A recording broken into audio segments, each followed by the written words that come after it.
Assalamualaikum everyone, welcome to my YouTube channel Chemistry by Vishal. In this lecture we will discuss about orientation of different incoming groups in monosubstituted and disubstituted benzene. पिछले lecture के अंदर हमने मोनोसब्स्टिट्यूटेड benzene ring को discuss किया था, जिसके अंदर मैंने आपको बताया था कि किस तरह बेंजीन रिंग के ऊपर प्रेजेंट जो है सब्स्टिट्यूएंट वो डिसाइड करता है कि आने वाला ग्रुप किस पोजीशन पे लगेगा। और मैंने आपको बताया था कि कौन सा ग्रुप हो तो तब हमारे पास ऑर्थो और पैरा पोजीशन जो है वो ऑक्यूपाई होंगे, और कौन सा ग्रुप हो तो हमारे पास मेटा पोजीशन ऑक्यूपाई होगी। अगर हम उसको रिवाइज कर लें तो हमने उसके अंदर ये चीज़ें देखी थी कि हमारे पास जो है वो ऑर्थो पैरा डायरेक्टिंग ग्रुप्स ऐसे ग्रुप्स होते हैं जो एक्टिवेटिंग ग्रुप्स होते हैं, जिसके अंदर स्ट्रॉन्गली एक्टिवेटिंग ग्रुप्स आपके NH2, NHR, NR2, OH और O नेगेटिव थे, जिसमें हमारे पास डायरेक्टली अटैच जो एटम था उसके ऊपर क्या था, लोन पेयर ऑफ इलेक्ट्रॉन्स था। मॉडरेटली एक्टिवेटिंग में वो आते थे जिसके अंदर टू साइड्स पे रेजोनेंस जो है वो पॉसिबल है, इधर को भी पॉसिबल है जो कि बेंजीन रिंग के अंदर होगी, जिसकी वजह से आपके बेंजीन रिंग की इलेक्ट्रोडेंसिटी इंक्रीज कर जाएगी। दूसरी इसके अंदर रेजोनेंस की possibility away from the benzene ring थी, तो इसलिए हमारे पास ये ज़्यादा एक्टिवेटिंग नहीं होते, मॉडरेटली एक्टिवेटिंग होते हैं, जिसके अंदर ये वाला और ये वाला जो ग्रुप्स हैं वो आ जाते हैं। ठीक है, वीकली एक्टिवेटिंग ग्रुप्स के अंदर हमने अल्काइल ग्रुप को देखा था और C6H5 यानी फिनाइल ग्रुप को देखा था। और हमारे पास जो वीकली डीएक्टिवेटिंग ग्रुप्स थे उनमें हैलोजेंस आ जाता है, जिनके पास लोन पेयर ऑफ इलेक्ट्रॉन्स तो हैं लेकिन हमारे पास अपने इंडक्टिव इफेक्ट की वजह से डीएक्टिवेट कर देते हैं रिंग को, लेकिन हैं ये क्या, ऑर्थो पैरा डायरेक्टर्स। इसी तरह हमने मेटा डायरेक्टर्स देखा था, जिसके अंदर स्ट्रॉन्गली डीएक्टिवेटिंग के अंदर NO2, NR3+, CF3, CCl3 थे, और मॉडरेटली डीएक्टिवेटिंग के अंदर आपका साइनो ग्रुप, सल्फेट ग्रुप, उसके अलावा आपका जो है वो कार्बोक्सिलिक ग्रुप, एस्टर, एल्डिहाइडिक और कीटोनिक ग्रुप आता था। ठीक है, अब हमने इससे फर्दर आगे देखना है कि अगर हमारे पास दो ग्रुप्स लगे हों, ठीक है, यानी दो एक्टिवेटिंग ग्रुप्स लगे हों या दो हमारे पास डीएक्टिवेटिंग ग्रुप लगे हों या एक एक्टिवेटिंग और दूसरा डीएक्टिवेटिंग हो, तो आने वाला ग्रुप कहाँ पे लगेगा। अब हमारे पास अगर सिंपल एक सब्स्टिट्यूएंट लगा हुआ है तब तो कोई मसला नहीं है, जैसे हमारे पास ये वाला है जिसके अंदर मिथॉक्सी ग्रुप लगा हुआ है बेंजीन रिंग के ऊपर। अब हमारे पास ये जो मिथॉक्सी ग्रुप है ये हमारे पास क्या करता है, इलेक्ट्रॉन डोनेट करता है टुवर्ड्स बेंजीन रिंग, जिसकी वजह से ऑर्थो और पैरा पोजीशन पे इलेक्ट्रॉन डेंसिटी इंक्रीज कर जाती है। तो आने वाला ग्रुप कहाँ पे लगेगा, लेट्स सपोज आप इसकी क्लोरीनेशन करवा रहे हो तो यहाँ पे या यहाँ पे, यानी इसकी ऑर्थो और पैरा पोजीशन पे प्रोडक्ट बनेगी, एक इसकी ऑर्थो पोजीशन वाली प्रोडक्ट बनेगी, ठीक है, और दूसरी इसकी क्या बनेगी, पैरा वाली। अगर आप दूसरी एग्जांपल देखें, दूसरी एग्जांपल के अंदर आपके पास जो है वो एस्टर ग्रुप लगा हुआ है, जो कि क्या है, इलेक्ट्रॉन विथड्रॉइंग ग्रुप है। ठीक है, ये हमारे पास इलेक्ट्रॉन डेंसिटी अपनी तरफ लेता है, जिसकी वजह से आपकी बेंजीन रिंग क्या हो जाती है, डीएक्टिवेट। क्योंकि ये डीएक्टिवेट हो जाती है तो इस वजह से आपकी जो मेटा पोजीशन है वहाँ पे आपकी प्रोडक्ट बनने की पॉसिबिलिटी है, यानी आने वाला ग्रुप चाहे वो क्लोरीनेशन के रिजल्ट में आ रहा है या सल्फोनेशन या नाइट्रेशन, वो कहाँ पे आके लगेगा, आपकी मेटा पोजीशन पे, यानी आपकी जो प्रोडक्ट है वो क्या होगी, मेटा वाली।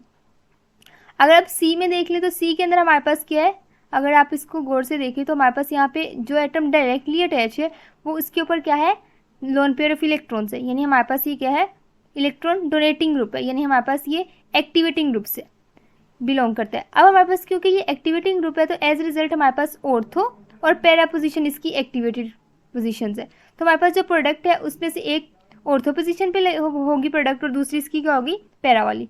अगर हम इसकी नाइट्रेशन करवाएं तो हमारे पास क्या प्रोडक्ट बनेगी, एक ऑर्थो नाइट्रो वाली बनेगी और एक आपकी पैरा नाइट्रो वाली बनेगी।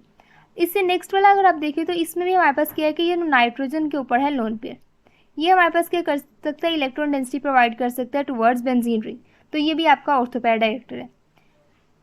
इसी तरह आप दूसरे ग्रुप्स भी देख लेते हैं तो आप देख के बता सकते हैं कि कौन एक ग्रुप की वजह से आपकी जो आने वाला ग्रुप है वो कहाँ पे लगेगा।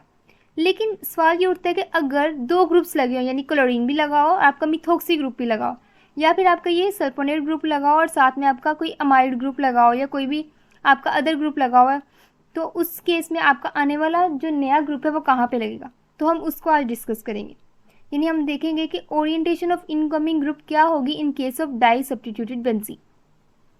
अब लेट्स सपोज आपके पास जो है वो टू डिफरेंट सब्स्टिट्यूएंट अटैच है आपकी बेंजीन रिंग के साथ। अगर मैं ये वाली आपकी बेंजीन रिंग को शो करूं तो लेट्स सपोज इसके साथ दो ग्रुप्स लगे हुए हैं, एक ग्रुप है आपका X और दूसरा है आपका Y। ठीक है, अब हमारे पास अगर X और Y दो ग्रुप्स हैं तो इनमें से जो ज़्यादा एक्टिवेटिंग ग्रुप है वो आने वाले ग्रुप की जो पोजीशन है उसको डिसाइड करेगा। ठीक है, यानी हमारे पास X सबसे पहले आपने देखने के बेंजीन रिंग के ऊपर 2 सब्स्टिट्यूएंट लगे हुए हैं, ठीक है। ये देख लिया। ये देखने के बाद आपने एक चीज़ नोट करनी है कि इन दोनों में से ज़्यादा एक्टिवेटिंग ग्रुप कौन सा है। जो ज़्यादा एक्टिवेटिंग ग्रुप होगा उसके हिसाब से आपका जो आने वाला ग्रुप है लगेगा। अगर ज़्यादा एक्टिवेटिंग ग्रुप आपका ऑर्थो पैरा डायरेक्टर है तो आपका आने वाला ग्रुप कहाँ पे लगेगा, या फिर ऑर्थो पे या फिर पैरा पे। लेट्स सपोज आपका एक्स वाला ग्रुप जो है वो ज़्यादा एक्टिवेटिंग है एज कम्पेयर टू वाई, तो आने वाला ग्रुप कहाँ पे लगेगा, या फिर यहाँ पे या फिर इस पोजीशन पे, ठीक है। तो हमारे पास जो ज़्यादा एक्टिवेटिंग ग्रुप है वो डिसाइड करता है कि आने वाला जो इन ग्रुप है वो कहाँ पे लगेगा। अब हम देख लेते हैं डिफरेंट पॉसिबिलिटीज़। फर्स्ट पॉसिबिलिटी के अंदर हम देखते हैं कि अगर दोनों ही क्या हो, आपके ऑर्थो पैरा डायरेक्टर हो, जैसे आपका ये वाला ग्रुप लगा हुआ है, ये भी ऑर्थो पैरा डायरेक्टर है और ये भी ऑर्थो पैरा डायरेक्टर है। अब दोनों ग्रुप्स आपके क्या है, ऑर्थो पैरा डायरेक्टर। तो आपके हिसाब से किसके अकॉर्डिंग प्रोडक्ट बननी चाहिए, क्योंकि एक के अकॉर्डिंग अगर आप इसको कंसीडर करो तो उसके अकॉर्डिंग या फिर यहाँ पे प्रोडक्ट बनेगी या फिर यहाँ पे। लेकिन अगर आप CH3 को कंसीडर करो तो CH3 कहता है कि आपका ऑर्थो पे पोजीशन पे लगना चाहिए ग्रुप आने वाला, या फिर इस पे लगा लो या इस पे। लेकिन होगा क्या कि लेट्स सपोज आप इसकी करवा रहे हो क्लोरीनेशन, ठीक है, आप इसकी क्लोरीनेशन करवा रहे हो। अब क्लोरीनेशन के लिए आपको क्या रिक्वायर होता है, क्लोरीन और साथ आपको कोई भी लेविस एसिड। अगर मैं यहाँ पे AlCl3 ले रही हूँ, ठीक है। अब AlCl3 लिया, एज ए रिजल्ट क्या हुआ कि आपकी ये जो बेंजीन रिंग है जिसके ऊपर क्या ग्रुप लगे हुए थे, 2। एक ही हमारा NH वाला जो कि क्या था, ऑर्थो पैरा डायरेक्टर,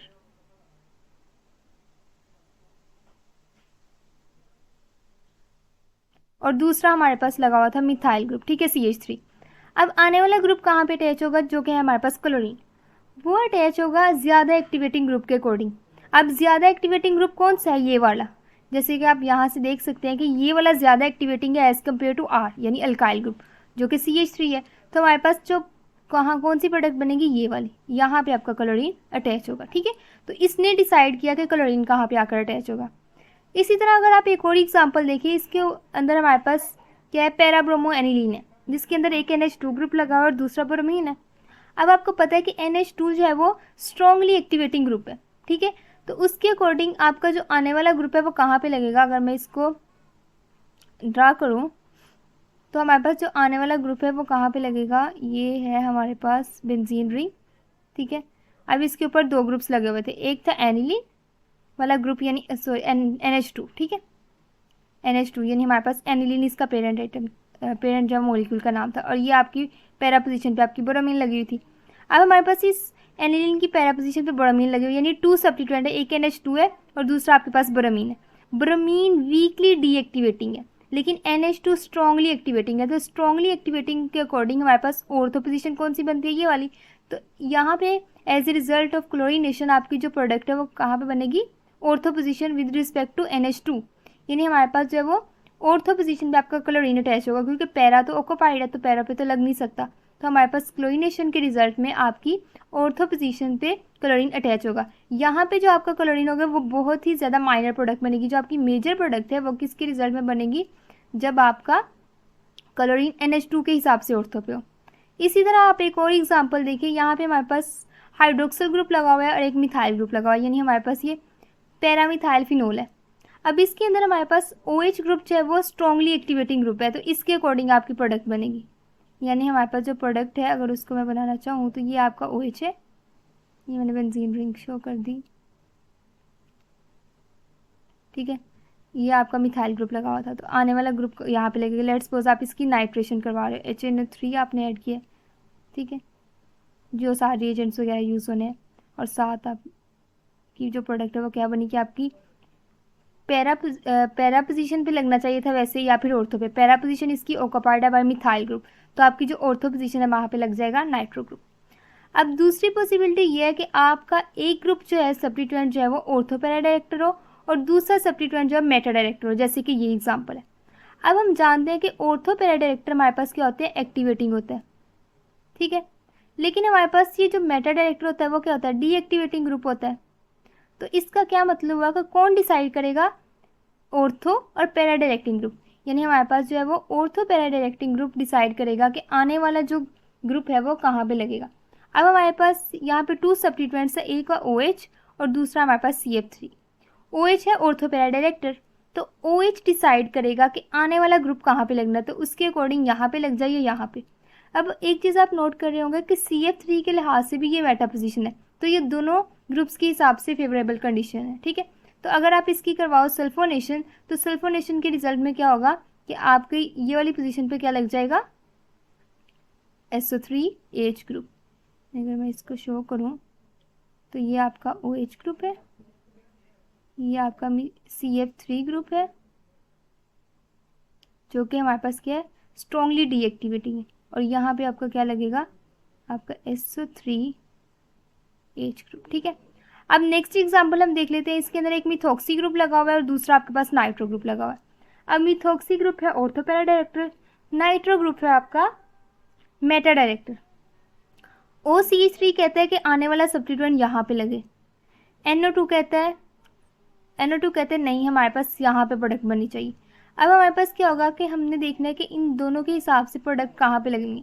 अब मैंने आपको बताया था जब एक ऑर्थोपैरा हो और दूसरा हमारे पास हो मेटा डायरेक्टिंग, तो हमने किसकी बात माननी है, ऑर्थोपैरा की, यानी हमारे पास जब वो ऑर्थोपैरा डायरेक्टिंग के हिसाब से आपका नया आने वाला ग्रुप लगेगा, यानी हमारी जो प्रोडक्ट है मेजर वो यहाँ पे बनेगी, ठीक है, पैरा पोजिशन वाली, या फिर हमारी यहाँ पे बनेगी। अब यहाँ वाली जो प्रोडक्ट है वो नहीं मेजर होगी। वो क्यों नहीं होगी, क्योंकि यहाँ पे हमारे पास इसको हिंड्रेंस का सामना करना पड़ेगा। एक तरफ OCH3 ग्रुप है और दूसरी तरफ नाइट्रो, तो हमारे पास जो मेजर प्रोडक्ट है वो पैरा वाली बनेगी, या फिर हमारे पास साथ जो है वो ऑर्थो वाली, जो एक इस वाली साइड पे जो ऑर्थो वाली पोजीशन वाली जो प्रोडक्ट है वो होगी, ठीक है।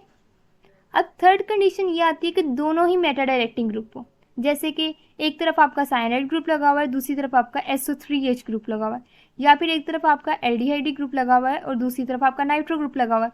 अब हमारे पास जो है वो, अगर हम इसको देखें, इसमें एक साइनाइड ग्रुप है और दूसरा इसके पास जो है वो सल्फोनेट ग्रुप है।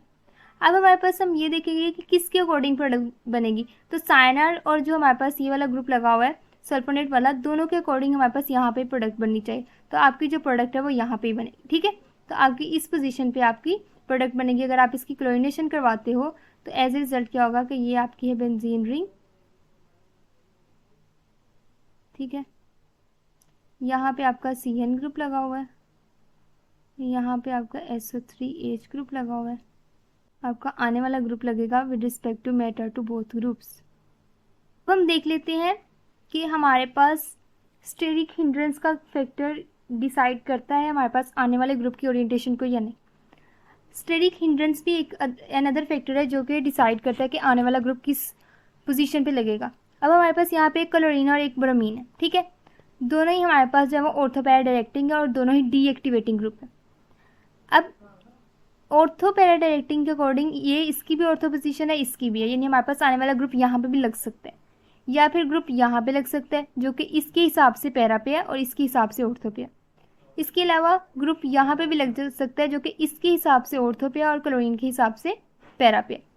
लेकिन हमें पता चला कि यहाँ पे जो प्रोडक्ट है वो 1% जस्ट आई। उसकी रीज़न ये थी कि क्लोरीन और ब्रोमीन दोनों की प्रेजेंस की वजह से यहाँ पे बहुत ज़्यादा स्टेरिक हिंड्रेंस होगी, जिसकी वजह से आने वाला जो नाइट्रो ग्रुप है वो यहाँ पे प्रोडक्ट नहीं बनाएगा, ठीक है। तो हमारे पास पॉसिबिलिटी क्या होती है कि पैरा पे आपकी मेजर बनेगी और आपकी जो ऑर्थो है क्लोरीन के हिसाब से वो आपकी क्या होगी, माइनर, और ये हमारे पास बहुत ही लेस क्वांटिटी में बनेगा।